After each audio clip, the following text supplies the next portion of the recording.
mon chum, il est vraiment pas là-dedans, là. Justement, quand tu disais les gros yeux, là, moi, je parle de, tu sais, rituel de lune, puis il est de même. Méchante folle, elle, Chris!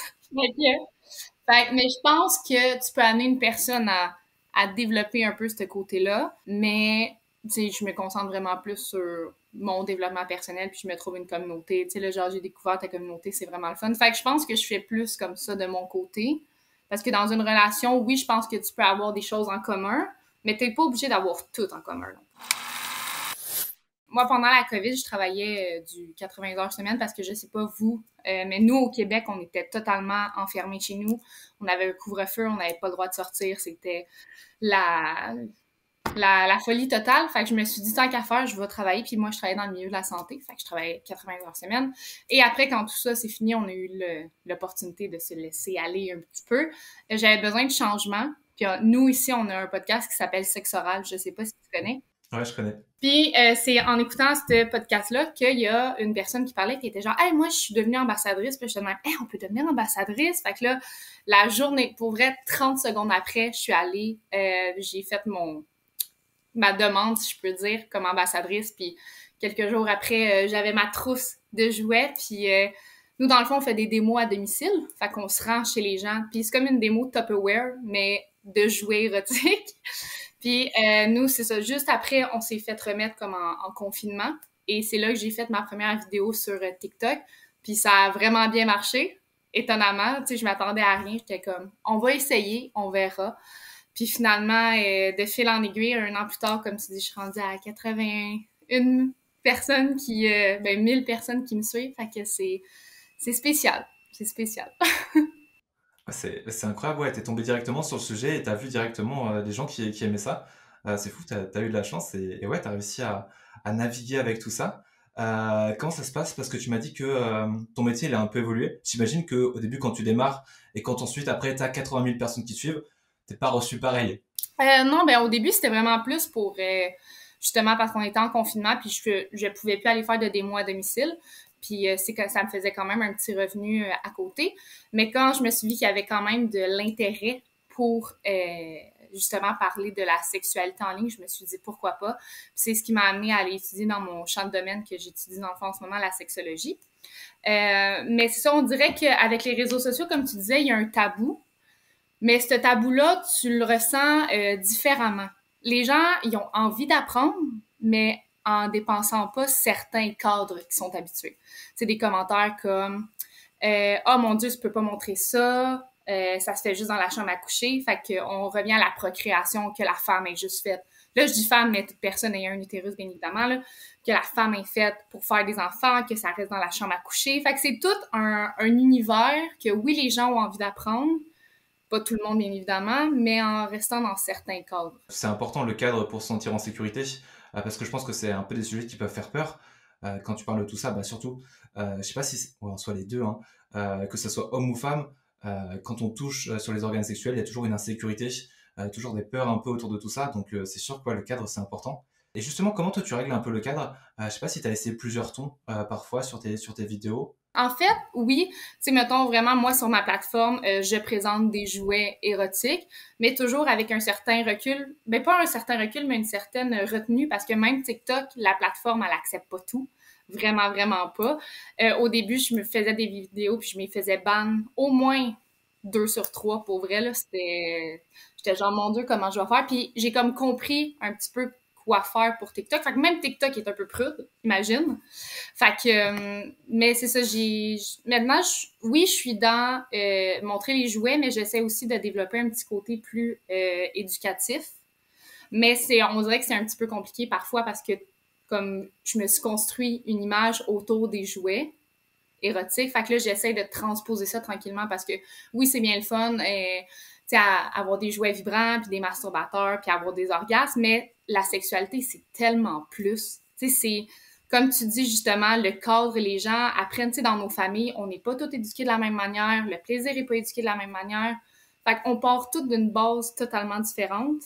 Puis je pense que c'est important de le dire, sauf que de comment l'amener sur les réseaux, je suis en train de travailler ça tranquillement. Pour que ça soit intéressant, bien évidemment, parce qu'en tant que créateur de contenu, toi aussi, de toute façon, tu le vis, t'es comme, qu'est-ce qui va intéresser les gens et comment ça va être perçu, parce que moi, qu'est-ce que je dis, toi, comment tu l'entends, puis comment tu vas le comprendre, c'est comme trois choses totalement différentes, tu sais. Ouais, bah, c'est pareil, c'est un grand travail pour moi. Je sais que bah, TikTok, ça met plus en avant des formats courts, entre guillemets fun, rapides. Et moi, je suis sur un format plus long parce que, enfin, et clairement, c'est pour moi, hein, si je fais ça, si je fais un format plus long, parce que c'est un format qui me met plus. C'est là où je m'amuse le plus, entre guillemets, moi. Et je suis moins dans cet équilibre que toi, t'essayes à avoir. Parce que ouais, moi, je le fais un peu pour moi, même s'il faudrait que je pense un peu plus à faire des choses qui soient plus visibles. Justement, pareil, il faut aussi que j'essaie des choses. Mais moi, je vais plus sur le format plus long. Actuellement, mon idée, c'est plus d'essayer YouTube. Mais voilà, parce que différentes plateformes, différentes audiences, plein de choses à essayer. Je trouve ça super intéressant. Et tu parlais justement de un peu de connaissances de nos cadres. Pour ceux qui le savent pas, qui l'ont pas entendu, tu viens du Québec. Moi, je suis en France. L'audience est potentiellement en France. Euh, je sais que bah, justement, c'est un des trucs qui m'a un peu surpris quand tu commences un peu sur les réseaux, tu commences à échanger des gens et tu t'attends pas, toi tu pars du principe que bah, tu parles à quelqu'un, il est en France. Oui, c'est ça. Vous comprenez mon accent, là? J'essaie d'articuler un peu. Et justement, le podcast dont tu parlais, Sexe Oral, je voulais en parler parce que le Québec, justement, ils ont ce podcast-là. Et c'est assez incroyable, hein, c'est très libéré par rapport à la sexualité. Je sais pas si on a ça en France, je sais pas du tout. Est-ce que tu penses qu'il y a des distinctions? Je sais pas si toi, ce que tu vois au Québec par rapport à tout ça, comment tu le vois? Moi, ben, je connais pas tant la France que ça. Honnêtement, je suis vraiment, ben, pas en termes de culture, mais en termes de mentalité, on pourrait peut-être échanger là-dessus. Je pense que ça serait vraiment, vraiment intéressant. Mais nous, au Québec, je sais que, comme je te dis, on s'ouvre tranquillement, mais sans dépasser certains trucs. Comme ça, c'est correct, mais ça, c'est pas correct. On, j'ai l'impression qu'on hiérarchise un peu qu'est-ce qui est correct ou non. Mais je pense qu'avec le podcast, justement, sexoral, tu sais, là-dedans, il parle de tout, là, de BDSM, d'anal, de toutes les pratiques que tu veux. Puis je trouve que c'est important parce que tout le monde le fait, mais personne n'en parle, tu sais. Fait que souvent, ce que ça arrive, c'est que vu on se développe dans des familles souvent. Tu sais, au Québec, la religion a beaucoup, beaucoup pris de la place longtemps, ça reste dans la chambre à coucher, couple monogame, blablabla, bla, qu'on a transposé ça dans nos pratiques quand même aujourd'hui. Puis même si on essaye de s'en sortir un petit peu, parfois c'est compliqué parce qu'on a tout ce bagage-là qui nous suit. Fait que dans un sens, on veut le faire, mais on a des mentalités qui nous empêchent. Fait que ce podcast-là, puis un peu tout nous permet justement de découvrir comme ça. Mais tu sais, vous en France, est-ce que c'est comme ça? Est-ce que vous... Tu sais, parce que, mettons, les grands médias ici, oui, tranquillement, mais pas plus que ça. C'est vraiment plus comme des podcasts puis des affaires là même. Fait que vous autres, en France, y a-t-il quelque chose comme ça ou... Ouais, je sais pas, j'ai l'impression que un peu moins. Autant, je sais pas, autant on est assez libre dans nos discussions, on parle pas mal mais ça va plus être sur les relations en général. J'ai vraiment pas l'impression qu'on parle autant de sex toys, etc. Je sais qu'il y a un compte français qui parle un peu de sex toys comme toi, mais là c'est voilà, enfin c'est pour une marque, c'est un peu plus, genre ouais, c'est un peu différent, mais voilà, ça ressemble un peu à toi. Et là c'est un compte français qui marche aussi pareil, peut-être un peu moins bien que toi. Donc on a ça, on a un équivalent de toi, on va dire. Mais sinon, en termes de podcast, je crois pas qu'on ait d'équivalent de sexual, par exemple, dans le vocabulaire et vraiment ils sont assez crus. Et c'est impressionnant. On dirait que ça serait une bonne niche. Ça pourrait fonctionner. Si c'est un sujet qui te passionne, bien évidemment. Actuellement, c'est vraiment développement personnel, plutôt la mentalité. Et je sais que moi, ce qui m'intéresse plus, je sais pas si toi tu connais le tantra. Ben oui. Moi, c'est plus ça qui m'intéresserait, un peu la dimension spirituelle, la connexion sans forcément le toucher, un peu amener d'une relation sexuelle dans un cadre vraiment différent. Plus ça qui m'intéresserait. Ouais, non, je suis totalement d'accord. On dirait que juste jouer avec les sens, tandis que, tu sais, utiliser des objets. Ben oui, t'es utilises, mais moins directement comme sur les organes génitaux, comme tu dis, là. Non, moi aussi, c'est... ben, ici, je sais pas si en France ils font ça, mais je sais que nous, ils font des ateliers un petit peu dans l'année, justement, sur le tantrisme puis tout ça, puis c'est dans mes plans d'y aller. Ah, c'est cool, ouais. Bah, en France, ouais, aussi, on a... OK. Non, non, c'est un autre monde, là. J'ai encore jamais fait. Mais aussi le fait que, je sais pas, en tant que célibataire, je m'ouvre un peu moins à tout ça. Je sais pas si...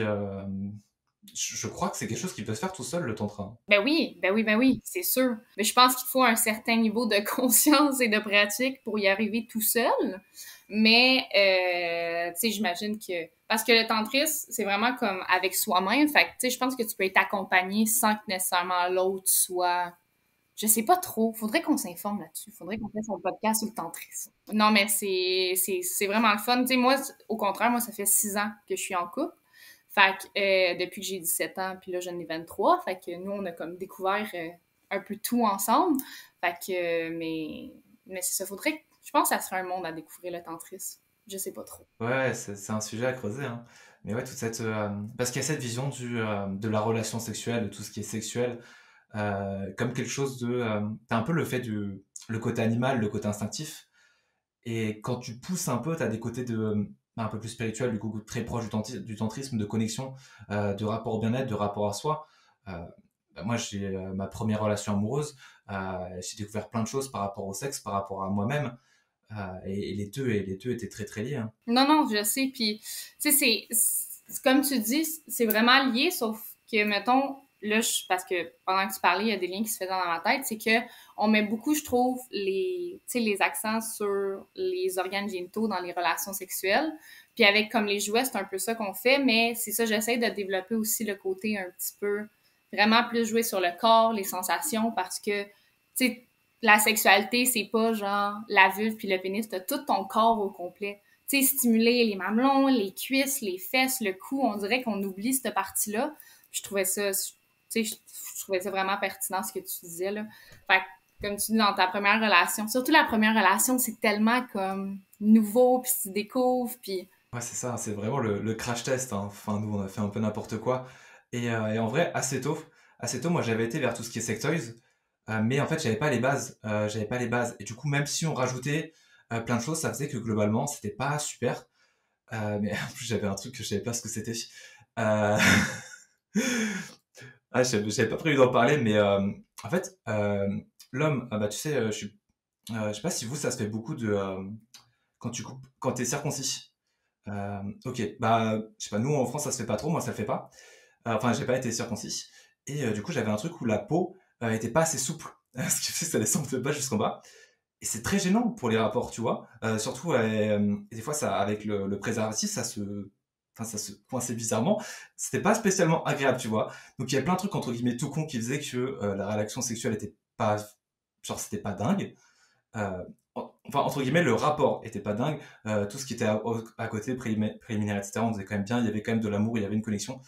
Et il y avait des trucs tout con, voilà, qui marchaient pas. Que ça, j'ai découvert plus tard, un peu par hasard. Bref, il y a plein de trucs que je maîtrisais pas du tout. Et en vrai, genre, ça aurait été vraiment super d'en connaître beaucoup plus parce que, enfin, genre vraiment, c'est vraiment, t'es au début, t'es là comme un aveugle, t'es là à tâtons, t'essaies de faire des trucs. Enfin, mais en même temps, c'est beau parce que, tu sais, tu découvres, mais je pense qu'il faut quand même une certaine base, comme tu dis, tu sais, de pas faire n'importe quoi parce qu'il y a des choses c'est drôle quand tu les essaies, mais il y en a d'autres que ça peut être dangereux, tu sais. Tu sais, les gens qui se rendent n'importe quoi dans les fesses, mais qui savent pas qu'un butt plug, il faut que ça ait un stopper, ça peut être dangereux, là. Le nombre de monde qui se ramasse aux urgences à cause de ça, puis je trouve qu'une base, c'est nécessaire, mais tu sais, où la limite de ce qu'on a le droit de dire puis ce qu'on n'a pas le droit de dire aussi? Mais je trouvais ça cool que tu disais que, tu sais, quand même assez tôt, t'as voulu tu sais, embarquer des choses parce que nous, au Québec, j'ai l'impression, ça c'est vraiment mon opinion personnelle, là, que les jeunes hommes, je vais vraiment catégoriser ça, sont plus réticents. On dirait que leur ego vienne se faire toucher par ça. Je sais pas si vous, en France, c'est un peu ça, mais souvent, je me rends compte que quand je fais des démos à domicile, plus les hommes sont jeunes, personnes avec un pénis, puis ils sont comme moi j'ai pas besoin de ça. C'est comme ils ont on dirait qu'ils se braquent puis non, pas besoin de ça moi. Puis ça peut être vrai, il y a pas de problème, mais j'ai l'impression qu'il y a un petit côté de ouais, non, je pense qu'il y a naturellement un ego. Ouais, je l'avais aussi un peu au début, hein. je pense que c'est normal au début. T'sais, tu découvres, mais à un certain moment, c'est pas un ennemi. Moi, c'est aussi un travail sur soi. Je sais que moi, un truc tout con, des fois, tu vois, là, tu fais des trucs, elle commence à se toucher elle, et tu dis, ouais, mais non, c'est moi qui fais. T'as un peu ce côté de l'homme où tu veux, entre guillemets, tout faire. Bah non, c'est pas comme ça que ça marche. Et j'ai eu ce réflexe à la con, tu vois, autant, mais c'est moi qui fais.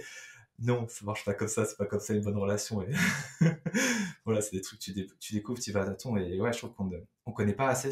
Et moi, j'avais eu cette chance où, entre guillemets, on découvrait tous les deux au même niveau. On était tous les deux un peu au stade zéro. J'avais cette chance-là. Bah, si jamais voilà, tu fonces dedans, que elle, par exemple, elle est très forte et que toi, tu connais rien, que tu n'oses pas forcément demander ou quoi, ça devient tout de suite beaucoup plus compliqué, quoi. Exact. Mais l'ego, de toute façon, ça fait tellement de choses que ça vient même s'incruster dans la sexualité, là, imagine. En vrai, tout. Moi, ça, c'est un grand truc pour moi que absolument tout est lié. Et c'est aussi un peu pour ça qu'on parle de sexualité, parce que bah, déjà, c'est très proche d'oser. Bah, comme tu dis, il y a l'ego qui vient. Moi, je fais du contenu de développement personnel. L'ego, c'est quelque chose dont on parle beaucoup. Parce que dans la vie de tous les jours, l'ego, c'est toujours gênant. La masculinité toxique, tout ça, ça se retrouve beaucoup dans la sexualité. Les émotions, évidemment, ça vient jouer dans la sexualité. Il y a tout plein de choses qui sont très liées. Et, en vrai, moi, c'est un sujet que... moi, j'adore le sujet de l'amour. Ça se relie plus ou moins avec la sexualité, pas pour tout le monde. Je sais que notamment, j'avais fait une vidéo sur ça où je parlais... je disais que pour moi, le rapport sexuel ne peut pas être une passion. Parce qu'une passion, c'est quelque chose de plus grand, plus relié à sa vie. Par exemple, un cinéphile, il va pas consommer un film. Il regarde le film, il l'analyse, il continue, il va le regarder plusieurs fois. C'est pas quelque chose. Alors que la consommation, c'est tu consommes un contenu, ensuite il détruit, il n'existe plus. Pour certaines personnes, une relation sexuelle, ça va être comme ça, c'est consommé, c'est détruit.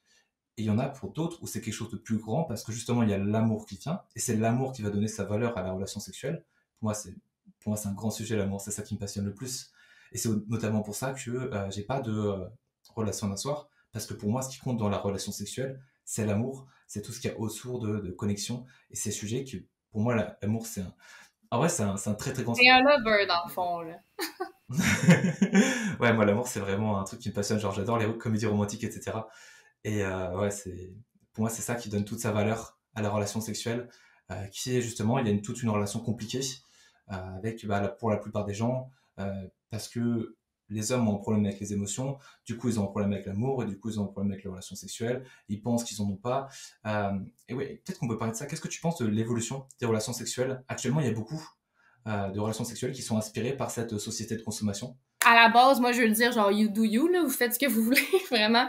Mais on a, en tout cas, je vais parler pour nous, les femmes, mettons, ben, les personnes avec un utérus, on a longtemps été enfermés dans un rôle reproducteur, puis on est à une personne, puis c'est ça, tu sais.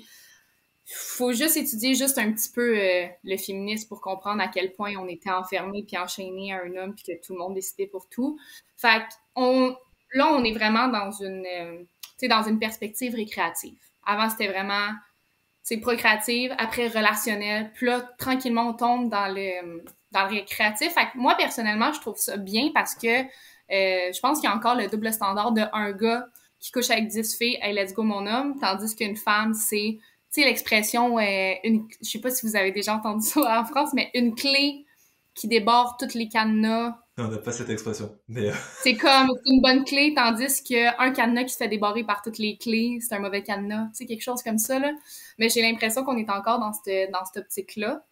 Mais je crois qu'on pense beaucoup que les relations sont éphémères, qui durent pas longtemps, puis c'est vrai dans un sens, mais est-ce que c'est parce que on change trop vite ou c'est parce que maintenant puis là j'aimerais ça t'entendre là-dessus. Tu sais, est-ce que c'est parce que maintenant on est plus conscient de ce qu'on veut, fait que quand ça ne fonctionne plus nécessairement, on change?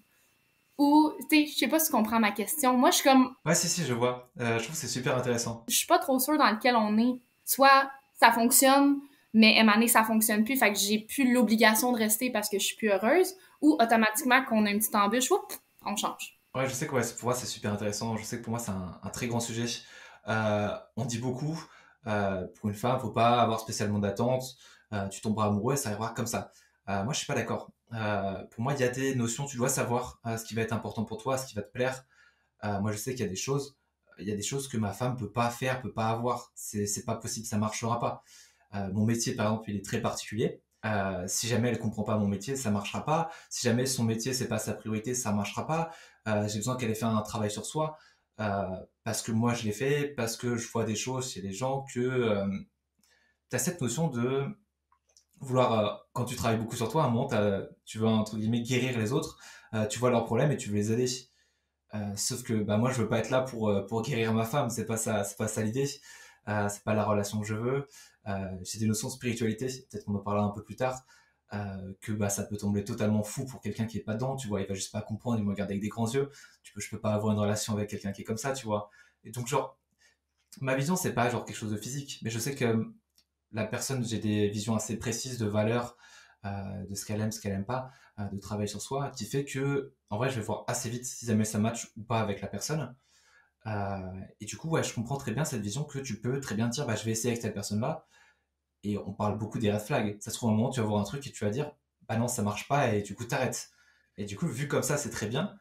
Après, je pense qu'il y a aussi beaucoup le fait où les relations sexuelles, pour moi, c'est très compliqué. Et on devrait beaucoup enseigner les gens dessus.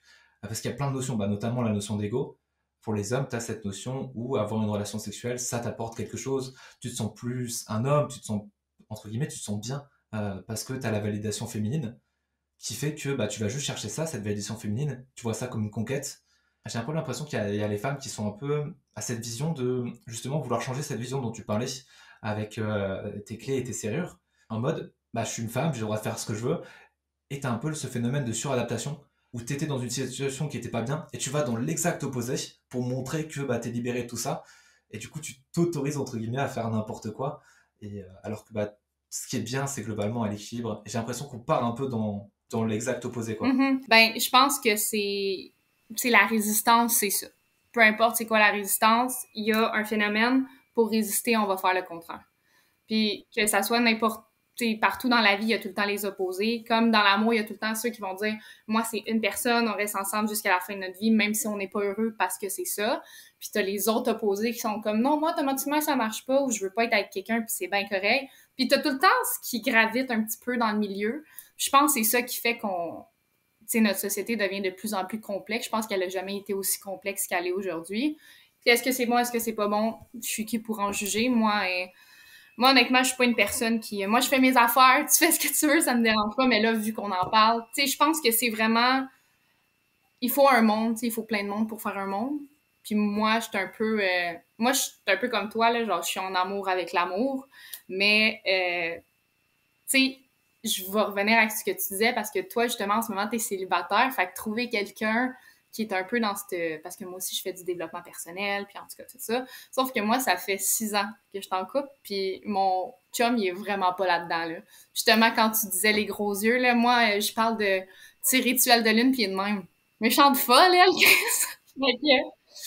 mais je pense que tu peux amener une personne à développer un peu ce côté-là, mais tu sais, je me concentre vraiment plus sur mon développement personnel, puis je me trouve une communauté. Tu sais, là, genre, j'ai découvert ta communauté, c'est vraiment le fun. Fait que je pense que je fais plus comme ça de mon côté. Parce que dans une relation, oui, je pense que tu peux avoir des choses en commun, mais t'es pas obligé d'avoir tout en commun. Pour moi, t'es pas obligé d'avoir tout en commun, mais par exemple, c'est pour ça que je parlais un peu plus de valeur. T'as la valeur de l'ouverture. Si tu regardes avec des gros yeux, c'est marrant, ok. Si jamais il te prend pour une folle, là, il peut y avoir un problème, quoi. Ouais, pas le prendre pour une folle, mais tu sais, pour lui, c'est pas quelque chose qui l'intéresse. Tu sais, lui, c'est le gaming, là. Moi, perdre mon temps à gamer pendant 20 heures, c'est vraiment pas mon vibe, sauf que, tu sais, il respecte, moi, je respecte. Fait que je pense que c'est ça aussi quand t'apprends à te développer personnellement.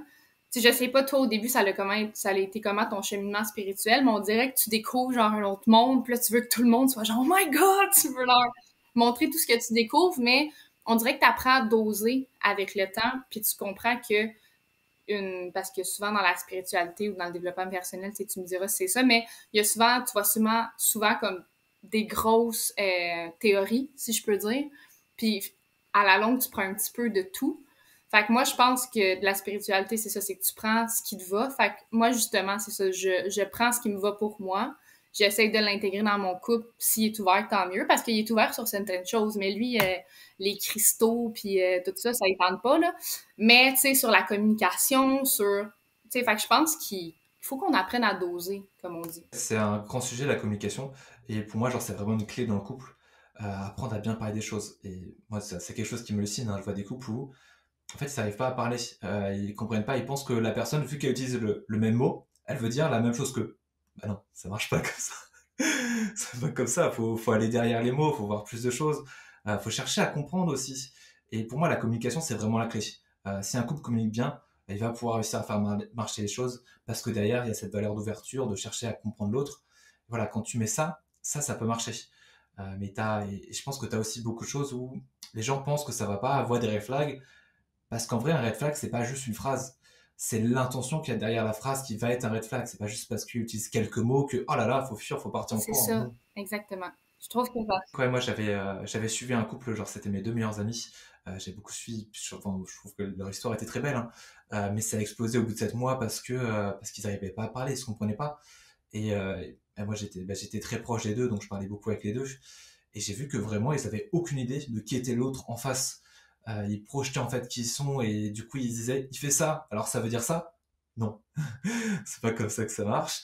Et du coup, ouais, tu voyais que bah, globalement ça pouvait pas marcher. Je sais notamment qu'avec mon pote, j'avais plus ou moins fait des séances, plus ou moins fait du coaching avec lui, et on est arrivé sur le fait que en fait c'est quelqu'un qui doit, lui il existe pour les autres, pour satisfaire les autres. Tout son comportement, il va dépendre de l'entourage qu'il a actuellement. Et du coup, c'est quelqu'un qui se fait passer en tout dernier. Et quand tu es en couple, surtout en Occident, on a cette vision de l'amour fusionnel. Donc tu considères l'autre comme toi. Et du coup, il se faisait passer en tout dernier. Et par extension, il faisait passer sa copine en toute dernière. Donc ça coup, voilà, c'est pas ouf. Et il savait pas ce qu'il voulait. Et ça, tu as la notion de quand t'es un homme, tu dois être celui qui prend des décisions, celui qui met des choses en place, celui qui est dans l'action. Lui, il était pas parce que il savait pas ce qu'il voulait, donc il savait pas ce qu'elle voulait, il savait pas. Tu vois, genre quand t'es dans un couple, t'as besoin d'être toi. Lui, comme il était pas lui-même. Et tout ça, tu vois, on est arrivé sur ça. En plus, c'était à la fin de son couple, genre tout s'est détruit. Du coup, il avait plus de raison de travailler sur ça. Il sait toujours qu'il y a ça.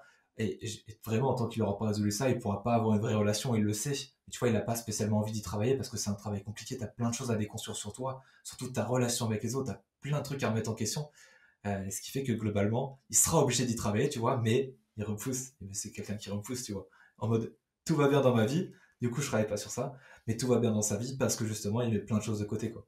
Je sais, mais on dirait que ça. Est-ce que tu as déjà lu le livre? Ça s'appelle La maîtrise de l'amour. T'as-tu déjà lu ce livre? Ok, ouais, de Don Miguel Ruiz. Oui. Tu sais, quand au début du livre, il parle, parce que je prenais un bain cette semaine, puis je l'écoutais en audio, là. Puis, genre, ce que tu racontes, c'est entre les deux, c'est vraiment quand il dit que, tu sais, pour les gens qui nous écoutent puis qui l'ont pas lu, là, c'est dans le fond, il fait comme une planète fictive, puis c'est toutes des personnes avec, ben c'est des humains, mais leur corps est couvert de plaies. Tu sais de quoi je parle? J'ai l'impression que c'est souvent ça qui se passe, c'est que dans notre vie, on rentre en connexion avec les gens, tu sais, c'est ça en fait, être humain, c'est connecter, sauf qu'on se fait mal entre nous autres, puis à la place de guérir ces blessures-là, comme ton ami, mettons, de faire, tu sais, d'essayer de les guérir, pas juste mettre un pansement, mais vraiment les guérir, là, on rencontre une autre personne qu'on aime bien, mais quand on se touche, comme pas physiquement, mais comme émotionnellement, c'est là qu'on se fait encore plus mal, fait qu'on se repousse. Fait que j'ai l'impression qu'on est de plus en plus, quand je parlais de société complexe, justement, dans cette optique-là, de, on a de plus en plus tout, mais j'ai l'impression qu'on s'isole de plus en plus parfois, tu sais. On est déconnecté des autres ou on veut pas travailler sur nous-mêmes parce que justement, ça fait mal, mais je pense que c'est important, tu sais, de travailler. Moi, j'ai commencé le développement personnel il y a 4-5 ans de ça, puis il y a rien de réglé encore tant que ça, mais je suis vraiment moins pire. Je suis vraiment plus contente de la personne que je suis qu'il y a quelques années. Tu sais. Je sais, c'est ça le but du développement personnel. Ça doit être la même chose pour toi. Tu sais, tu penses à des affaires que tu faisais, mettons, avant, puis t'es genre, mon Dieu Seigneur, que je réagissais selon telle blessure, que je réagissais selon mon ego. Tu sais, comme souvent, encore aujourd'hui, je réagis comme ça, mais j'essaie, je suis plus en conscience de j'ai envie de changer ce que je suis, puis je suis pas juste endormie dans je répète des scénarios puis des schémas que. Ce livre de Don Miguel Ruiz, qui a aussi écrit les 4 accords Toltec, qui est un incroyable best-seller que je vous conseille forcément. Il a une vision de, pour moi, c'est celui qui a la vision de l'amour qui est la plus inspirante. Il appelle ça l'amour inconditionnel. C'est quelque chose de très beau, qui est très loin de l'amour classique dont on voit dans la société. Quelque chose dont j'essaie de parler beaucoup parce que je trouve ça très intéressant. Pour moi, c'est tout le monde devrait lire. Et pour l'anecdote, justement, à ce couple dont je te parlais, je leur avais offert ce livre-là. Pour moi, c'est un auteur incroyable. En plus, ce qui est bien, c'est que ce qu'il écrit, c'est très imagé. C'est plein de petites histoires, donc c'est facile à suivre, c'est facile à comprendre. Et ouais, il y a vraiment un truc de la société. Moi, je pense que la société, en fait, actuellement, ce qui se passe, c'est que globalement, nos ancêtres, ils ont beaucoup souffert. Et bon, les souffrances, c'est quelque chose qui se. On a un peu cette souffrance transgénérationnelle. On récupère les souffrances de nos parents, ils nous transmettent les souffrances de notre entourage. Et je pense que ce qu'on se rend pas bien compte, c'est que toutes les générations avant nous ont beaucoup souffert, mais il y avait des raisons à ça, et que ces raisons ne sont plus là. Du coup, ces blessures n'ont plus de raison d'être, et on n'a pas besoin de continuer de les porter, quoi. Et donc, je pense qu'il y a un gros truc sur ça, parce que globalement, nos conditions de vie, actuellement, elles sont beaucoup mieux. Et justement, on a tous ce temps pour réfléchir à notre bien-être, et voilà, mais c'est quelque chose de nouveau. Avant, nos ancêtres ne pouvaient pas s'embêter à réfléchir à leur bien-être parce qu'ils avaient des problèmes bien plus pressants. Ils pouvaient juste pas. Même nos parents à nous, avant, ils avaient beaucoup plus besoin d'argent que nous. Maintenant, même si l'argent est important, je trouve que le besoin est pas pareil et on commence à réaliser qu'il y a des choses plus importantes que l'argent, alors qu'aux générations de nos parents, il n'y avait pas vraiment de choses plus importantes que l'argent, quoi. C'est vrai. Ben, comme tu dis, aujourd'hui, on a plus le temps, je pense, de penser à notre bien-être. Puis il y a un désir aussi, je crois, de, pas pour tout le monde encore, comme on dit, mais c'est ça, comme on disait, comme tu as dit, puis comme j'ai dit, on traîne des choses, mais on nous apprend pas non plus à les déconstruire. Comme on revient au début, la sexualité, on nous apprend pas ça. À bien sentir la communication, on nous apprend pas ça. Tu sais, c'est tellement la base de qui qu'on est en tant qu'humain que je pense que c'est pour ça qu'on a de la difficulté à... Mais tu sais, avec des contenus comme le tien, tu sais, peut-être que tu dis que t'aimerais ça que ça... Un jour, je suis sûre que ça va. Tu sais, la loi de l'attraction, tout ça, ça va aller chercher, puis je te le souhaite vraiment, là. Tu sais, que ça va aller chercher plus grand monde, mais on a besoin de ce contenu-là, puis on a besoin de cet éveil-là pour les personnes qui en ont envie. Mais je sais pas quel déclic va faire que ben, tu penses-tu qu'un jour, tout le monde va être là-dedans? Tout le monde va être éveillé spirituellement et va vouloir faire du développement personnel? Ça dépend. En fait, pour moi, c'est par rapport à l'équilibre, tu sais. Comme on en a parlé avant, tu as le schéma où on est là, ça va pas bien. Du coup, on va à l'exact opposé. Et si jamais on se retrouve ensuite en bas, dans l'exact opposé, ça va pas bien, on retourne à l'autre. Dans ce cas, en descend de boucle, ça servira à rien. Mais peut-être qu'à un moment donné, il y a quand même des gens assez intelligents qui vont dire, ah, regarde, on va aller là, on va aller au milieu, ça va être mieux. Parce qu'on comprend ça. Et par exemple, avec le féminisme, qui fait beaucoup parler de lui, parce qu'il y a des extrêmes, tu vois, ils sont en train d'opposer le masculisme avec le féminisme. C'est pas ça qui va résoudre le problème. À un moment, il faut arrêter de faire des distinctions, il faut considérer l'humain. Mais je sais pas, tu vois, genre, j'ai l'impression qu'il y a de plus en plus de personnes qui s'éveillent, parce que justement, il y a des contenus comme le mien, comme d'autres personnes qui ont des contenus encore mieux, qui envoient ces messages-là, surtout par rapport à... Je trouve qu'on se concentre beaucoup sur la femme actuellement, il y a tout un sujet sur l'homme, parce que justement, le bien-être, tout ça, c'est des émotions, c'est l'amour. Et actuellement, l'homme, il est coupé de ses émotions. Et tant que l'homme sera coupé de ses émotions, ça sera pas possible. Je comprends. Mais je pense qu'on a tellement été oubliés longtemps que de nous redonner un petit peu notre place, je suis très d'accord. Tu sais, quand tu sais que, mettons, le clitoris a été disséqué en 1980, je crois, ou 60, là, tu sais, ça fait pas longtemps, là. Tandis que l'homme, on savait tout comment fonctionner en 1700 quelque, mettons, là, je dis n'importe quoi, j'ai des dates au hasard. Mais je pense que c'est important de donner la place aux femmes qui leur reviennent. Par contre, je suis vraiment d'accord que les hommes, parfois, sont... tu sais, moi, je me considère féministe, mais pas une féministe radicale. Tu sais, moi, je pense que c'est l'union qui fait la force. C'est pas Star Wars, ça? Mais en tout cas, que c'est le fait qu'on soit ensemble qui fait qu'on est plus fort que les hommes, vous êtes le problème. Je ne crois pas que c'est ça le problème, honnêtement. Je crois que c'est comment notre société a été construite à travers les années. Mais que ça soit dans la sexualité ou que ça soit dans le développement personnel, je suis vraiment d'accord qu'il y a un équilibre à trouver, tu sais. Autant dans une sexualité, mais c'est ça, la sexualité, c'est tout le temps tabou. Tu sais, que ça soit démesuré ou que t'en aies pas, c'est vraiment comme toi, tu fais ce que tu veux, mais c'est vrai que les femmes ont tout le temps été plus pointées du doigt. Fait que là, le fait qu'une femme se donne, tu vois, elle ait 10 partenaires par semaine, tandis qu'un homme non, ben elle est vue mal. C'est là que je pense qu'il faut déconstruire encore ça. Moi, je pense qu'il y a beaucoup de travail à faire des deux côtés. Oui, je suis d'accord. Après, oui, c'est normal que la femme ait été mise en avant, c'est normal que ces réactions-là. Je pense que le féminisme, ça fait un moment qu'il est là. Ils ont fait parler d'eux. Et maintenant, il faut essayer de partir sur un peu plus sur quelque chose un peu, parler un peu des deux. Mais en vrai, il y a quand même beaucoup de comptes. Il y a de plus en plus de comptes sur TikTok qui commencent à parler des hommes, des émotions. C'est vraiment bien. Moi, un grand sujet qui va aider les hommes, c'est la rupture. Parce que quand tu as une rupture, moi, c'est ça qui m'a amené vers le développement personnel. Tu es confronté à des émotions, tu es confronté à des choses. Et là, tu as la souffrance qui est nécessaire pour régler les problèmes. En général, on attend toujours d'être face au mur pour décider de se bouger. Donc, la rupture, en général, c'est un très bon moment où bah, tu commences à comprendre qu'il y a des émotions, tu commences à regarder du développement personnel. Peut-être que tu vas aller voir un psy, ce qui peut être très bien, même si tous les psys sont pas forcément bien. Globalement, c'est bien d'aller voir un psy. Je pense que tout le monde devrait aller voir un psy. Psy, coach, actuellement, il y a plein de choses. Et puis, il y a plein de contenus gratuits. Pour moi, c'est quelque chose de très important. Et là, le fait qu'il y ait de plus en plus de contenu, ça va vraiment porter le mouvement, hein. Et le fait qu'il y ait des hommes, je sais que Timothée Chalamet, à un moment donné, il a porté une robe. Et moi, je trouve ça incroyable. Je trouve que le fait de voir un homme enfin, c'est pas à la portée de tous parce que c'est une robe qui était particulière, quand même adaptée à lui. Mais ça, pour moi, quand on va commencer à enlever ces distinctions entre hommes et femmes, parce que moi, c'est un sujet qui est aussi important pour moi, parce que j'aime bien la philosophie de Jung. Et il nous dit qu'en fait, en nous, on a l'anima ou l'animus, qui est un peu notre part. En fait, si on est un homme, on a l'anima, qui est la part féminine en nous. Si on est une femme, on a l'animus. C'est globalement, c'est l'opposé. Ils ne fonctionnent pas exactement de la même façon.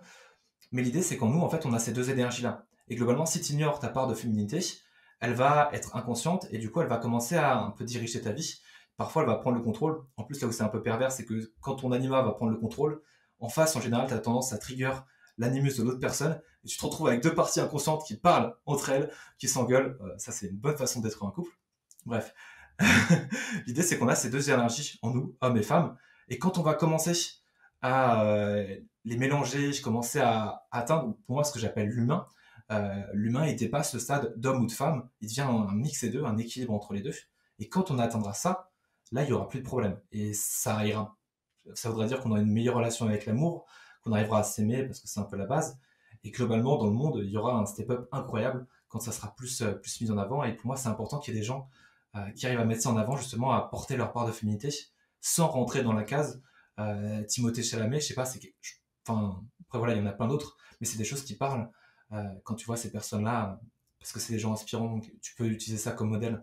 Je pense que ça va beaucoup aider la cause. Ben vraiment, je suis totalement d'accord. Puis je pense que, tu sais, nous, en sexo, on a beaucoup, sexologie, là, on a beaucoup, dépendamment des modèles, évidemment, comme quoi le genre et le sexe sont construits socialement parce que sans la vision de l'humain, une femme ne serait pas une femme. Je sais pas si tu comprends, tu sais, ça, on peut en parler pendant longtemps, puis ça, on peut diverger là-dessus. Mais je crois que tout ce qui est justement, qui a dit qu'une robe, ça devait être une femme? Pourquoi tel morceau de vêtement devrait être accordé à tel sexe? Tu sais, je suis vraiment d'accord avec toi qu'il nous faut des modèles qui permettent justement de déconstruire un petit peu ça parce qu'on est tellement, je trouve qu'on est tellement enfermé, ben, de moins en moins, mais on est tellement enfermé dans certains idéaux, certains schémas qu'on est juste pris dedans. Puis est-ce que tu penses qu'un jour on va avoir cette sorte de libération-là totalement ou de sortir des cadres normatifs? Ouais, totalement, ça va prendre beaucoup de temps. Et tu vois, à tout moment, il peut y avoir une catastrophe, il peut y avoir... En soi, le Covid, ça a soulevé beaucoup de choses. Mais peut-être qu'il y aura encore pire, et là, ça sera la merde. On n'espère pas. Je pense qu'il va y avoir des problèmes. Il y a des histoires aussi quand tu regardes un peu l'économie, il y aurait potentiellement un crash, potentiellement pas mal de merde. Ça peut retarder les choses, je pense. Ou peut-être que ça peut les accélérer, tout, on sait jamais comment ça se passe, parce que bah, quand tu arrives au pied du mur, quand tu plus d'argent, soit tu dis bah je vais tout faire pour en gagner plus, ou soit tu dis ok, est-ce que l'argent c'est vraiment important? Et là, si tu te poses la deuxième question, là tu vas avancer, là le monde va avancer. Mais si tu te poses la première, pareil, on va redescendre. Donc, en vrai, c'est très aléatoire, mais je pense que quand même, on est dans une courbe qui commence à grandir. Mais justement, parce qu'il y a de plus en plus de contenu. Parce que moi, je suis Jung, et Jung il a eu des messages incroyables. C'était il y a longtemps. Vraiment, la société n'était pas prête pour ça. Elle commence à être prête. Et je pense que ça met en avant quand même que globalement, maintenant, il y a de plus en plus de gens qui comprennent le message de Jung. Voilà. Après, moi c'est ma croyance qu'on est en avancée. Mais bah, après, toujours, genre, tout peut évoluer. En vrai, c'est tellement. Genre, l'évolution de l'humanité, en vrai, c'est difficile à prévoir. Hein. T'as je sais plus, le Moyen-Âge.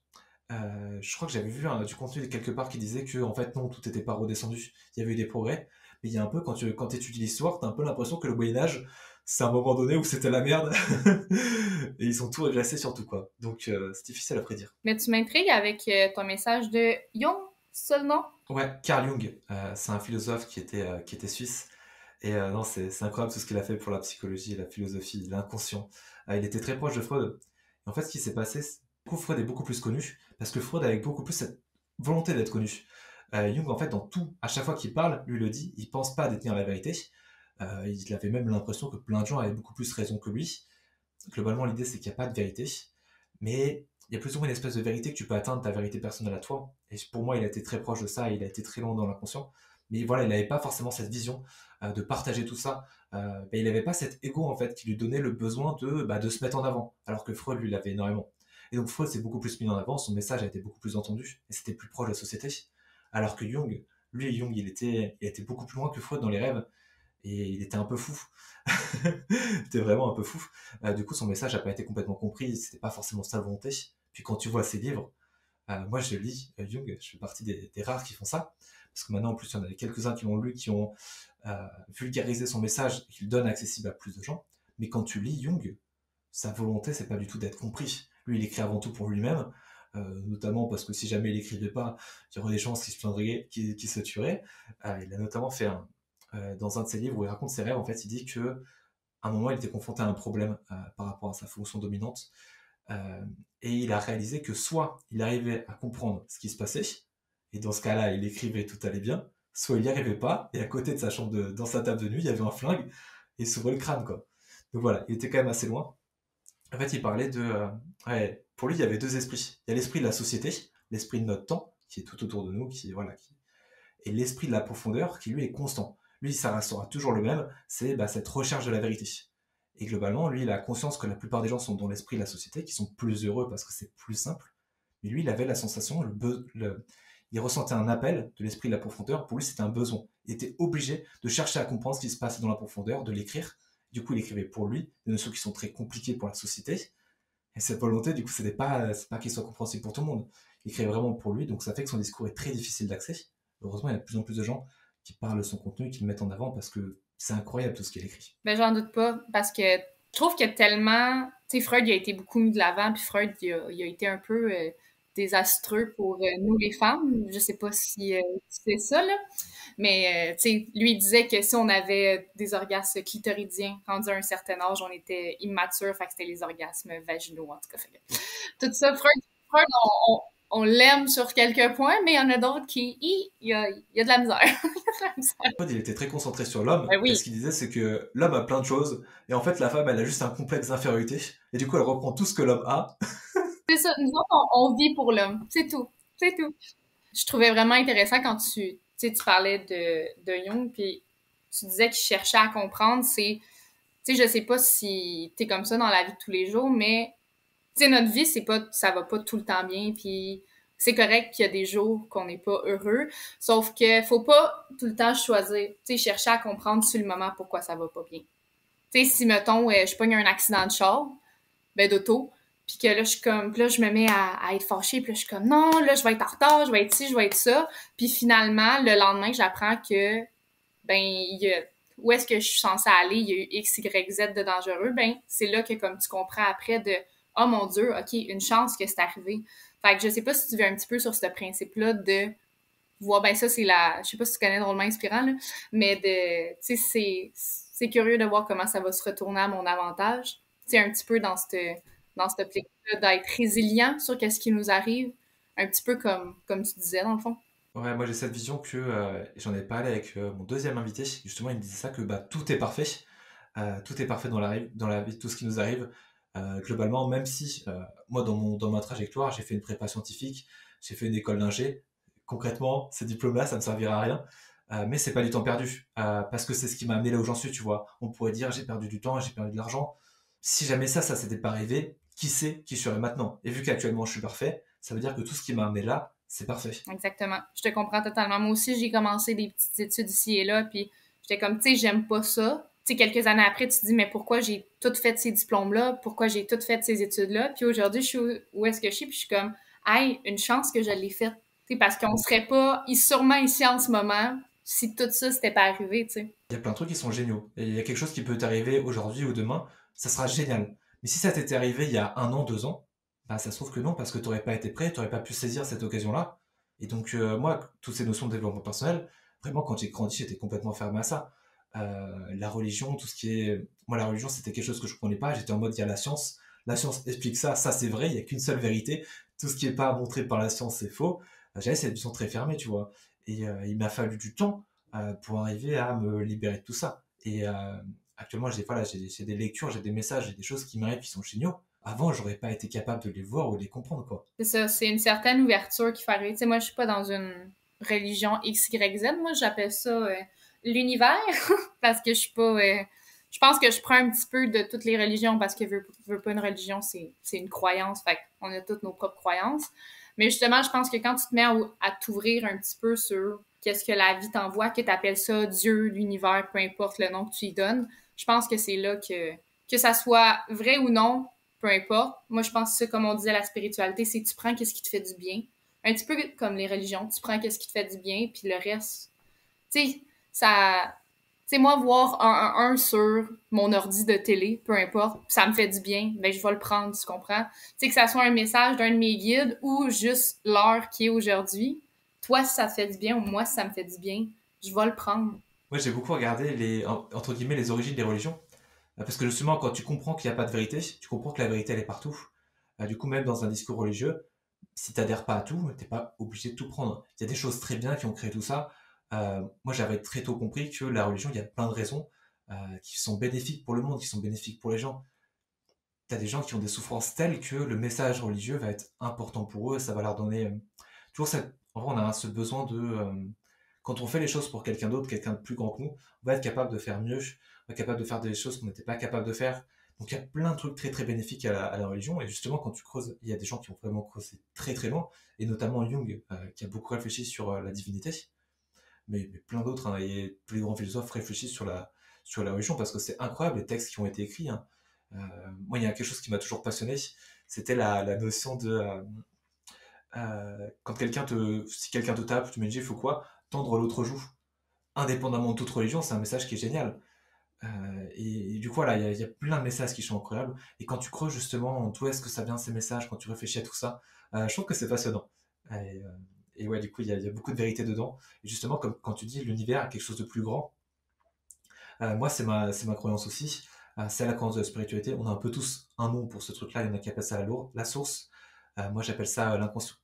J'appelle ça une conscience universelle. Jung parlait d'inconscient collectif.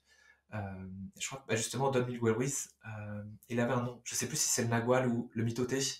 Un espace où en gros il y a plein de bah, potentiellement les âmes. Bon, pareil, les âmes, il y a plein de noms. Mais tu as un espace de connaissances qui nous traverse tous, que tu peux atteindre potentiellement. Et c'est un peu ça le travail de la spiritualité, d'atteindre ça.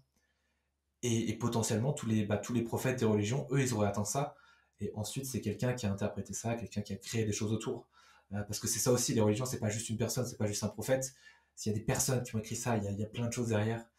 Et du coup, voilà, quand tu comprends que la vérité, elle est partout, tu comprends aussi qu'il y a une vérité dedans, et c'est très intéressant de puiser partout. Et pareil aussi, bah, justement, quand quelqu'un te parle, en fait, si tu comprends cette notion de spiritualité, que tout vient de l'amour, en fait, toute réaction, à un moment donné, elle a été créée pour te protéger. Toutes les blessures que tu as, c'est parce qu'à un moment donné, si tu avais apporté ce comportement-là, dans ce contexte-là, ça aurait été mauvais pour toi. Mais sauf qu'on perd ces notions de contexte. On se dit, à ce moment-là, faire ça, ça aurait été nuisible pour moi, mais du coup, je vais faire ça comme ça tout le temps. Non. Du coup, ta réaction, à un moment donné, elle a été créée par amour pour toi, pour te protéger toi. Et du coup, voilà, même quand quelqu'un va faire quelque chose d'horrible, à un moment donné, quand tu creuses, ça avait une raison d'être. Et l'homme a besoin, surtout moi, je sais pas si tu connais l'énéagramme, les tests de personnalité un peu, moi, dans mon type, dans mon origine, j'ai ce besoin de compréhension, de chercher à comprendre les choses, et plus que certaines personnes, mais globalement, on l'a un peu tous, c'est important pour quelqu'un de comprendre pourquoi ça s'arrive, c'est quoi la raison de ça. Parfois, évidemment, il y a des choses qui n'ont pas de raison, mais globalement, il y aura toujours une raison, et la spiritualité aussi a étendu un peu ça, parce qu'elle savait qu'on avait ce besoin de compréhension, et du coup, elle nous dit que tout a une raison qui est positive, notamment cette notion de signe, de message. Je sais pas à quel point j'y crois, tu vois, genre par exemple, j'ai déjà eu un accident de voiture, quoi. Petite collision, tu vois. J'ai essayé de creuser, qu'est-ce que ça m'apporte, pourquoi ça m'arrivait là, à ce moment-là. J'ai pas eu de réponse, je sais pas pourquoi à ce moment-là, j'ai eu cette petite collision avec une voiture, tu vois. Des fois, comme on dit, tu sais, je pense qu'avec cette mentalité-là, faut pas que tu sois pressé. Tu sais, faut que tu prennes ton temps parce que c'est peut-être dans 4, 5, 10 ans que tu vas être genre, hey, OK, ça c'est arrivé. Je te donne un exemple. Moi, je travaillais, j'avais changé d'emploi, puis j'aimais vraiment, vraiment, vraiment pas ça. OK? Je détestais ça. Puis je me suis foulé le pied, comme vraiment niaiseux. Je courais sur le gazon, je me suis foulé le pied. Puis pendant 3 mois, j'ai été en arrêt. Puis j'ai parti une entreprise, puis après, je suis partie de là. Mais sans mon foulard, tu sais, sans m'avoir tordu le pied, c'est sûr que je serais restée encore là. Mais c'est quelques mois plus tard que j'étais de même. Hey, c'est arrivé. Tu sais, c'est sûr que moi, ton accident d'auto, c'est jamais le fun. Là. Mais j'espère que t'as été correct, là. J'espère que c'était juste un petit accident. En vrai, c'était presque rien. Tu sais, c'est ça, peut-être dans une couple d'années. Parce que, tu sais, le cerveau humain, on veut tellement tout rationaliser, surtout comme personnalité comme la tienne, tu sais, as besoin de comprendre.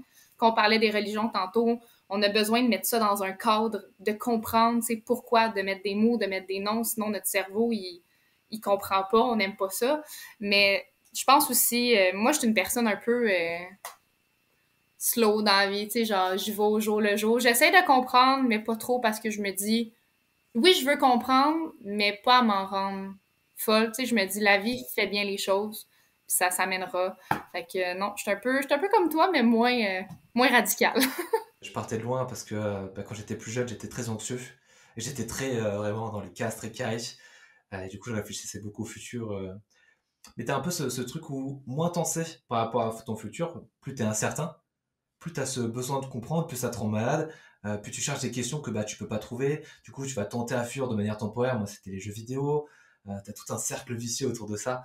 Du besoin de comprendre, ouais. Et le fait de vivre un peu plus sereinement, le pouvoir du moment présent, qui est un livre que je suis en train de lire actuellement, que j'aurais dû lire depuis Moi, longtemps. ça fait 2 fois que je le lis. Incroyable, hein. Et l'anxiété, ça vient du fait d'être trop poussé sur le futur et comprendre que bah, tout ce qui se passe actuellement, tout ce qui se passe, c'est parfait. La vie, elle est très bien actuellement dans le moment présent. Mais voilà, après, c'est aussi des notions d'amour de soi. Il y a plein de choses, mais l'anxiété, c'est beaucoup le fait de bah, trop se concentrer sur le futur, trop chercher à mettre des plans, trop avoir trop structuré, alors que bah, le fait de vivre au jour le jour, c'est super, c'est super.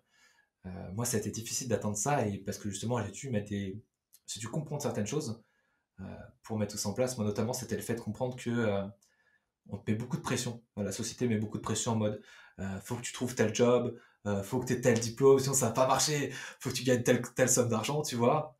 Alors qu'en vrai, quand tu réfléchis à tout ça, bah, notamment ce que j'avais déjà dit sur combien d'argent on a besoin, tu vois, quand tu réfléchis à tout ça, tu te dis est-ce que j'ai besoin de tout ça? Genre, moi, j'ai compris que là, actuellement, je suis chez mes parents, j'ai la chance de pouvoir mettre des choses en place, de pas avoir de charges. J'ai une chance incroyable. Bon, j'ai quand même un prêt sur le dos, il y a des choses, c'est compliqué. Mais je sais que bah, j'ai fait mes calculs. Si jamais, imagine mes parents me foutent dehors ou je sais pas quoi, tu vois, si je veux aller vivre tout seul, je vais prendre un petit job, je vais aller travailler à la Fnac, McDo, je sais pas quoi. Parce que déjà, c'est des jobs où tu as de la chance d'avoir, genre, entre guillemets, 35 heures et à côté, l'esprit, c'est fini. Alors que tous les jobs pour lesquels tu fais des longues études, moi j'ai des potes, les horaires qu'ils font, c'est pas possible. J'ai un pote, il a déjà dormi sur son taf, tu vois. Bon, genre, c'est les tafs de cadre, t'as une pression monstrueuse. Alors que justement, tu vois, genre, je vais travailler à la Fnac. Certes, je vais pas gagner beaucoup, mais j'ai pas besoin de beaucoup d'argent. À côté, je peux faire mes projets, je peux construire mes trucs, me faire plaisir et tout. Et ouais, t'as pas besoin d'avoir un diplôme incroyable, t'as pas besoin d'avoir un salaire incroyable, t'as pas besoin de tout ça, tu vois. Réfléchir à tout ça, ce dont t'as vraiment besoin, et te concentrer sur l'essentiel. Là, tu débloques plein de choses. Exact. Je suis totalement d'accord. Je pense que l'école, ça dépend. Tu sais, comme moi qui veux développer la sexologie, j'ai pas le choix d'avoir un diplôme parce que je vais être poursuivie en justice pour X, Y, Z. Tu comprends? Fait que pour ça, c'est nécessaire, mais moi, je pense que tout ce qui est l'entrepreneuriat, tout ce qui est, parce que moi aussi, j'ai ce petit côté-là que j'aime faire mes horaires, faire ma business, un peu comme toi, tu sais, faire mon contenu, faire ce que j'aime. L'école, tu sais, ça nous rentre dans des cadres, encore, comme tu dis. Puis, je pense que c'est bien de développer sur tu sais, le côté. Je sais pas si tu fais juste ça ou tu as une petite job à côté. Pour l'instant, je suis juste sur ça. Mal, Mais tu vois, c'est vraiment cool, félicitations. ouais, mais tu vois, bah, parce que, enfin, il y a le côté où j'ai pas de revenus, mais je peux faire ça parce que je suis chez mes parents. J'ai de la chance sur ça et voilà, c'est un focus. Peut-être que plus tard, tu vois, bah, notamment quand à un moment donné, je vais avoir mon prêt à rembourser, c'est pas encore commencé, j'aurais besoin potentiellement de rentrer d'argent et je ferais peut-être un petit taf, tu vois, un petit 35 heures où à côté, je peux réfléchir sur tout ça. Tu sais, tu découvres ce que t'aimes, fait que quand tu vas aller te chercher un autre emploi, tu vas pouvoir être dans ce que tu fais, tu sais. Au moins, tu vas pouvoir un petit peu mettre ensemble tes passions, sûrement la création de contenu, puis être un employé normal, si je peux dire, là. C'est un salarié, fait que non, c'est bien, mais au moins, tu as cette chance-là d'être chez tes parents, c'est vraiment le fun, là. Ouais, c'est bah, après, c'est son l'autre truc, hein, ça dépend de la relation que tu as avec mes parents. Mhm. Moi, des fois, c'est. Ben, c'est normal, là. Nous, on s'est acheté une maison l'année passée. Ça fait 1 an. Puis ça change. Au début, je m'ennuyais d'être chez mes parents, de me faire à manger. Puis là, je suis de même, oh non, faut que je me fasse à souper. Mais c'est tellement une liberté, je trouve. Mais est-ce que c'est un désir que tu as de rester pour l'instant ou t'aimerais plus trouver ton petit chez toi? En vrai, pour l'instant, je suis bien. Moi, je suis trop content bah, de pouvoir être à fond sur mon activité. Bah, surtout que ce que je fais, c'est pas mes études, tu vois, j'ai pas appris à faire ça. Je travaille sur du montage. Le fait de parler comme ça, et puis c'est pas du contenu c'est pas facile de mettre ça en avant, tu vois. Donc j'ai plein de trucs à apprendre, j'ai plein de trucs à développer. Du coup, c'est passionnant, ça prend un temps fou. Donc ouais, pour l'instant, ouais, je suis juste focus sur ça. Peut-être qu'à plus tard, j'essaierai un peu d'avoir un équipe différent. Euh, je sais que moi, actuellement, un des grands trucs, c'est que si jamais je veux aller quelque part, là où je suis, je dois prendre la voiture. Moi, j'aimerais bien être à côté d'un club de sport, pour pouvoir y aller en marchant, pour faire peut-être des activités un peu différentes, peut-être m'inscrire à une salle de yoga. Et aussi, mes parents, tu vois, autour de tout ça, il y a une certaine pression. Mes parents, ils ont des attentes, etc. Ça va, ils sont super cool, hein, par rapport à plein d'autres parents. J'ai quand même énormément de chance. Mais le fait de me libérer, entre guillemets, de la présence de mes parents, ça peut me permettre d'essayer des choses différentes euh, que je peux pas essayer actuellement. Mais tu vois, pour l'instant, mon objectif, c'est vraiment la qualité de mon contenu. Et après, voilà, ça viendra plus tard. Tu sais, en ce moment, je pense que tu as ton podcast. Est-ce que tu as autre chose à côté? Est-ce que c'est quoi tes objectifs dans la prochaine année? Tiens. Voilà, je fais des petites vidéos TikTok, Insta. Je fais des vidéos qui sont du coup du contenu d'une minute. Ça peut paraître court, mais surtout que bah, je me suis formé en montage. Donc actuellement, tu vois, je teste des trucs sur des fois sur une vidéo d'une minute, je passe 3 heures. Ouais, non, je sais, c'est terrible des fois, là. Ouais, ouais. Et ouais, du coup, voilà, il y a ça un gros truc. Et moi, j'aimerais bien YouTube, notamment le MBTI, parler de Jung, tout ça. Parce que voilà, Jung, et j'ai envie de mettre ça plus accessible de ce qu'il a dit, parce que ouais, je trouve ça incroyable. Donc, ouais, un des gros challenges pour moi actuellement, c'est faire des vidéos sur YouTube. Parce que c'est super difficile de parler longtemps, garder un fil pour que la personne en face elle comprenne. Moi, j'ai un peu la notion de la pensée en arborescence. Ça part dans tous les sens. Quand je parle longtemps, des fois, hop, je parle, il y a une ligne, là, il y a un truc qui arrive dans ma tête, et hop, on parle. Pareil. J'ai remarqué ça, t'es un peu comme moi parce que dans nos phrases, il y avait comme 4 sujets. Fait que là, pendant que tu parlais, j'étais genre, oh, on pourrait dire ça. Là, après, ça changeait. Fait que là, je t'écoutais. Là, après, on changeait de sujet. J'étais genre, oh mon Dieu, mais on est vraiment pareil là-dessus. C'est que nos cerveaux sont trop. Il y a trop de choses qui nous intéressent, puis on veut tout parler en peu de temps. Puis Ouais. quand t'es créateur de contenu, tu sais, tu le sais, il faut que ça soit court, concis, le fun. Et surtout, ouais, c'est ça, c'est un des grands trucs de TikTok. Tu parles une minute, tu fais qu'un seul sujet. Et surtout que bah, TikTok, c'est un peu du contenu tranché. Moi, j'aime bien la nuance. Quand je parle de quelque chose, je vais dire, ça, c'est, il y a ça, mais il y a aussi ça, quoi. Et justement, c'est cette partie, cette deuxième partie, tu vois, que je dois un peu détruire. Et en général, je vais parler 3 minutes, je vais garder qu'une seule minute. T'as toute une partie où je pars sur notre sujet, tu vois, qui, hop, c'est un peu de côté. Je comprends totalement. Mais même moi, dans les podcasts, des fois, c'est que ce qui est un peu frustrant, tu vois, l'autre, il écoute, tu vois, ah, je vais rebondir sur ça. Ah, il parle d'autre chose. Ah, bah ça va être mieux, je vais rebondir sur ça. Et parfois, il y a un truc, je me dis, à tel moment, je me dis, je vais rebondir sur ça. Et plus tard, au final, j'ai pas le temps. Plus tard, le truc revient et je fais, ah, trop bien, je peux Oui, rebondir c'est sur ça. ça. Ben, moi aussi, mais je pense que c'est normal. C'est niaiseux, mais la communication en ce moment qu'on a, c'est quand même intense. On se connaît pas. Là, on est comme confronté parce qu'on n'a pas les mêmes valeurs, on n'a pas nécessairement les mêmes idéaux. Fait que c'est le fun de pouvoir partager, mais comme tu dis, des fois, on rebondit sur les mêmes. Ah, je voulais dire ça, finalement, je peux pas, mais. Ce contexte assez particulier du podcast. Et encore aujourd'hui, je trouve qu'avec toi, c'est très dans l'échange, c'est très fluide, c'est très lié, c'est plein de rebondissements. Des fois, j'ai un peu des sujets que j'ai envie de dire, je vais me dire avec telle personne, je vais parler de tel truc et tout. Toi, je suis vraiment dans la découverte. Du coup, ça donne un truc plus fluide, on est un peu plus proche de l'échange. Mais ça reste, voilà, il y a quand même toute cette réflexion où je vais répondre sur tel sujet parce qu'il y a une audience qui va regarder ça. Donc, entre guillemets, on peut pas parler de n'importe quoi. Si là, on parle de notre journée d'aujourd'hui, potentiellement, ça ne les intéresse pas, quoi. Non, c'est ça. Je trouve qu'un podcast, c'est bien, c'est le fun. Sauf que justement, je trouve ça encore plus difficile de garder l'attention des gens parce que c'est juste auditif. Tu sais, quand c'est visuel, t'as plein de stimuli, puis tu peux mettre des couleurs, puis mais auditif, hey, à moins que comme t'es dans ton auto, puis la personne le met, mais c'est...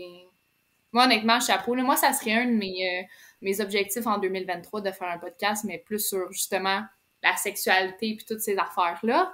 Mais je trouve ça, tu sais, c'est beaucoup de travail, là. Ben, je pense que c'est beaucoup de travail. Tu me dis si je me trompe, mais j'ai l'impression que c'est des heures, tu sais, de montage. Puis là, il faut que tu fasses ton branding. La partie où tu mets en avant, c'est la partie où j'ai le plus de mal, c'est la partie la plus difficile pour moi. Tu vois, il y en a, ça fait un peu naturellement. Mais ça reste globalement difficile de mettre en avant le podcast parce que c'est un format qui est un peu différent. Tu vois, genre, si par exemple, je le mets en avant sur TikTok, eux, ils sont habitués à du format court. Passer sur le format d'une heure, faut les convaincre, on va dire. Donc, ça, ouais. Le montage, globalement, je vais être à 1 heure, 2 heures. Ça va dépendre un peu, mais ça va. L'échange, c'est cool. Après, ce qu'on voit pas forcément, c'est que ça prend pas mal d'énergie de tourner un podcast avec la personne, parce que tu as toutes ces idées qui viennent, que tu suis pas, etc. Euh, ça prend quand même pas mal d'énergie, mais je trouve que ça va. C'est un des contenus que j'aime le plus. et qui est pour moi le plus facile, on va dire. Mais c'est sûr que, je pense qu'on a de la chance parce qu'on voit pas. Moi, je vois juste si quelqu'un écoute ou pas. Je vois pas combien de temps il a écouté. Je sais pas s'il a été jusqu'au bout, tu vois. Parce que si je voyais que par exemple les gens en moyenne il reste que 10% de l'épisode, ça me ferait chier un peu, tu vois. Mais je sais pas. Et tu vois, moi je sais que moi j'écoute beaucoup les podcasts. Mais en général, je le fais justement en marchant, en faisant autre chose. Parce que ouais, quand t'es que dedans, c'est sûr de garder. C'est difficile de garder le fil tout le long. Après, ouais. Ah, voilà, je croise les doigts, espérons qu'ils écoutent tout. Mais après voilà, chacun fait sa vie. Et globalement, pour continuer sur mes objectifs après, moi j'ai un grand objectif, c'est faire des conférences, être là à parler en live, sachant que j'ai du stress à affronter hein, pour réussir à faire ça. Et parce que monter devant une scène, devant des gens, mais ouais, c'est quelque chose que je trouve incroyable. Si j'arrive à atteindre ça, c'est un de mes objectifs en 2023. J'ai trois objectifs que je me suis fait justement pour la fin d'année.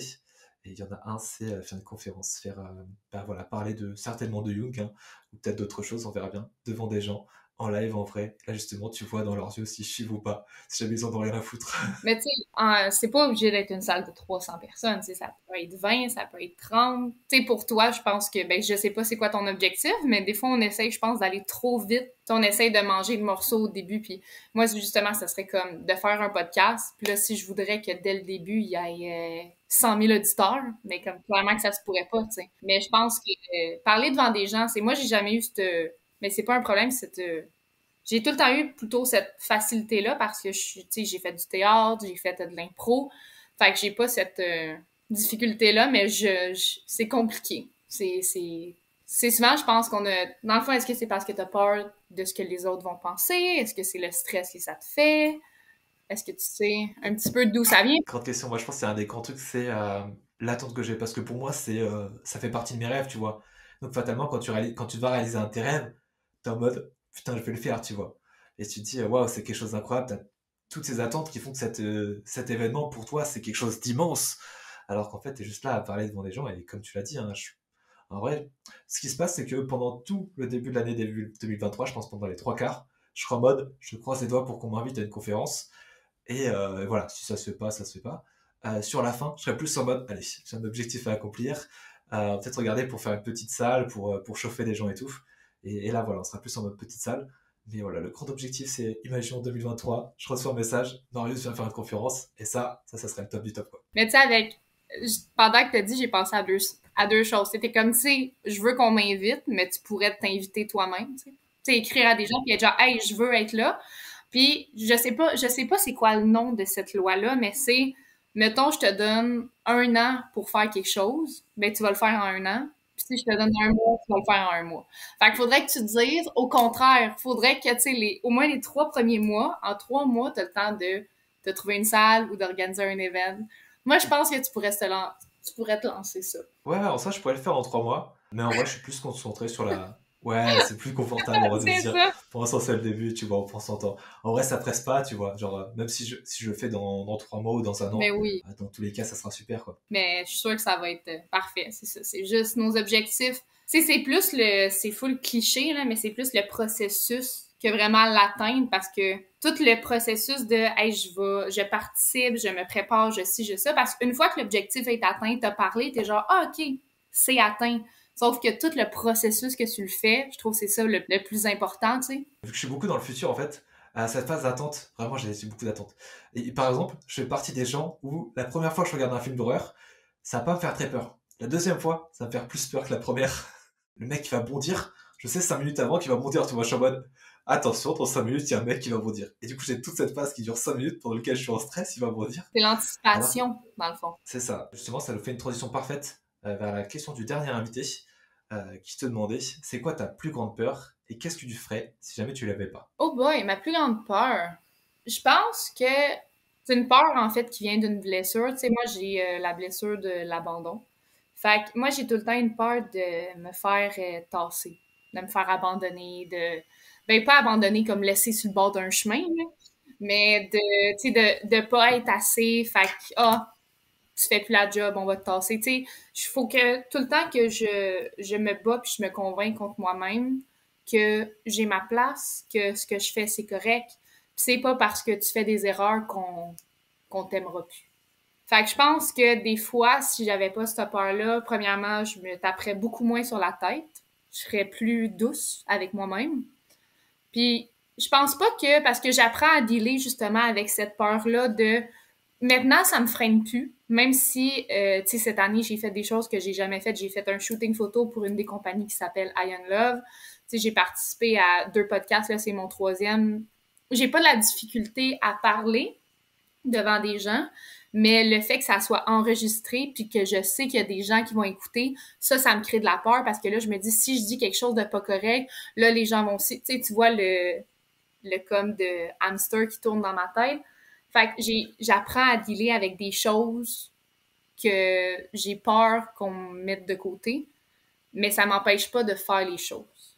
Mais je travaille ça constamment. Un peu deux choses, ouais, la peur de l'abandon qui est qui fait partie des blessures, et la peur de l'échec qui est toujours très présente dans l'entrepreneuriat. Et justement, on apprend forcément à s'en sortir avec tout ça. Je sais qu'en France, la peur de l'échec, c'est un très très grand sujet. Je sais pas si toi, c'est à quel point c'est là au Québec, mais nous, on a vraiment en France un gros problème avec ça. Faire un échec, c'est très mal vu. Et ouais, moi j'ai fait cette année-là, depuis que je suis entrepreneur, j'ai fait des progrès immenses par rapport à tout ça. On va clôturer sur ta question au prochain invité. Ma question au prochain invité. Ah ouais, tu fais ça, hein? Quel objectif tu veux mettre l'emphase que ça fait plusieurs années que tu dis comme, tu sais, tu mets ça sur ta bucket list. Tu dis, hey, cette année, je me concentre là-dessus, puis finalement, pouf! Moi, c'était le podcast pendant longtemps, mais pendant un moment, j'étais en mode, j'attends qu'il y ait tel truc pour faire un podcast, tu vois, il faut telle audience, quoi, tel Ouais, moment, c'est tu vois. ça. C'est qu'on attend avant de foncer, tu sais. Et bah, très beau message pour clôturer cet épisode. Merci beaucoup à toi pour ce super échange. On a vraiment fait 1h43, je sais pas combien de minutes il va rester à la fin, mais c'était un échange incroyable, très fluide. J'ai beaucoup apprécié ce moment avec toi. Merci beaucoup. Merci à toi, pour vrai, c'était vraiment parfait. Ça a été une très belle après-midi.